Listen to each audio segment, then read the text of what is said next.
अखण्डमण्डलाकारं जगद्व्याप्येन चराचरं तत्परदर्शितं येनं तस्मै श्रीगुरुवे नमः। सर्वे परिवारगणों, भागवतना मारा वाला श्रोताओ, शिष्यों અને તમામ ભાઈઓ બહેનો, સમાજના આ પાવન પર્વને એ ગુરુ પૂર્ણિમા મહોત્સવ આજે એ અંતર્ગત ગુરુ શું છે, ગુરુ કોને કહેવાય? ગુરુ પારમાર્થિક છે,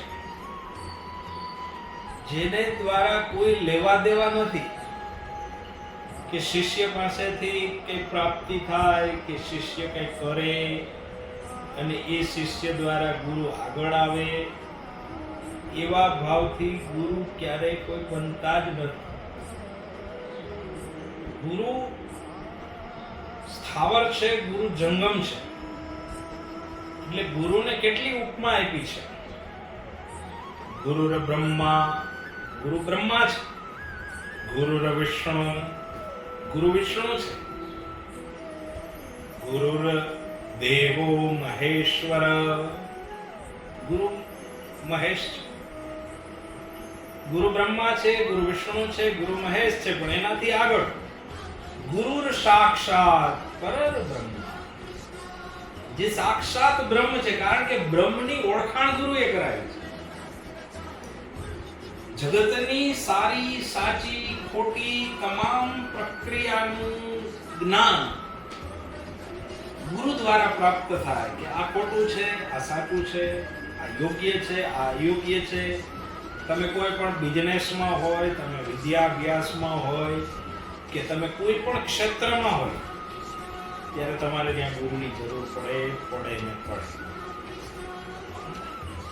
એ ગુરુ દ્વારા તમે તમામ પ્રકારનું નોલેજ પ્રાપ્ત કરાવી શકો છો. જે વસ્તુ તમે નથી જાણતા એ જાણવા માટે તમારે કોઈ વ્યક્તિની જરૂર પડે, એ ગુરુ છે. બ્રહ્મ સંબંધ લઈ લીધો, માલા ધારણ કરી લીધી, તિલક ધારણ કરી લીધું, ત્યાં વાત પૂરી નથી થતી. ગુરુના સંબંધો બાપ દીકરા જેવા હોય, ગુરુના સંબંધો ગુરુ શિષ્ય જેવા જ ખાલી ના હોય.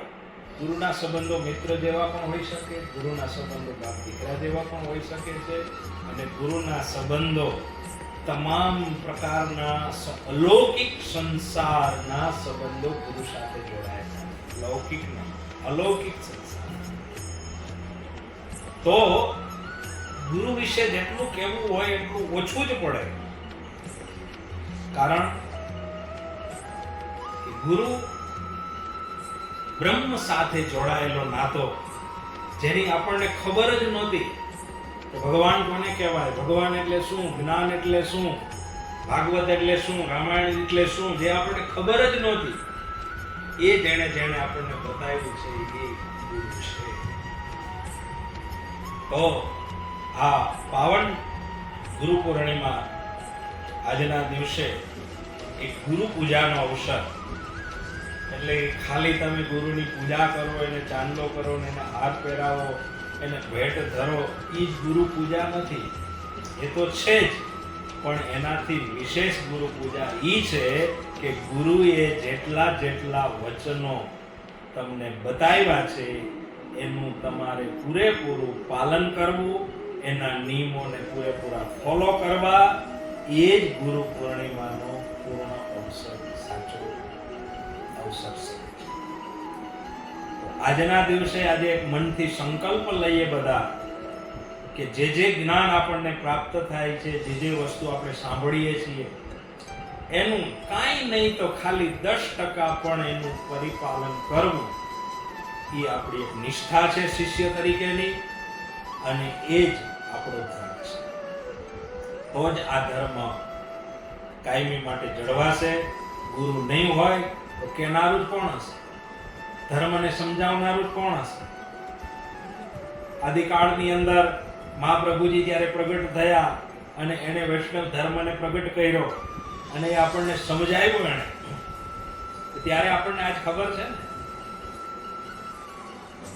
સનાતન ધર્મની અંદર અનેક સંતો થયા છે, એ સનાતન ધર્મના સંતો આપણને જ્ઞાન આપે છે, ત્યારે આ સનાતન ધર્મ વ્યવસ્થાના ભાગરૂપે સહજ રીતે યોગ્ય રીતે ચાલે છે.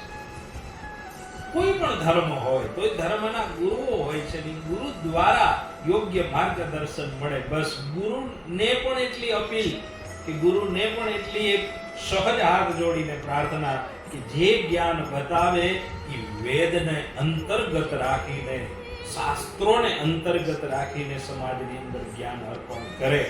પોતાનું મનગણંત જ્ઞાન ક્યારેય પણ સમાજને આપવું ન જોઈએ. એવી ગુરુને પણ એક બે હાથ જોડી અને કરબદ્ધ મારી પ્રાર્થના છે. તો આજના દિવસે ગુરુજીના ચરણોમાં સદાય દિવાળી એવા ભાવથી કાયમી માટે આખું વર્ષ જ્ઞાનમય, ભક્તિમય, આધ્યાત્મિક રીતે અને બધાના ઘરની અંદર, બધાના પરિવારની અંદર ગુરુજીની કૃપા, ભગવાનની કૃપા સતત બની રહે એવી પ્રાર્થના સાથે ગુરુ પૂર્ણિમાની બધા જ ભક્તોને લાખ લાખ બધાઈ, લાખ લાખ કૃપા ગુરુની રહે એવી પ્રાર્થના સાથે જય ગુરુદેવ.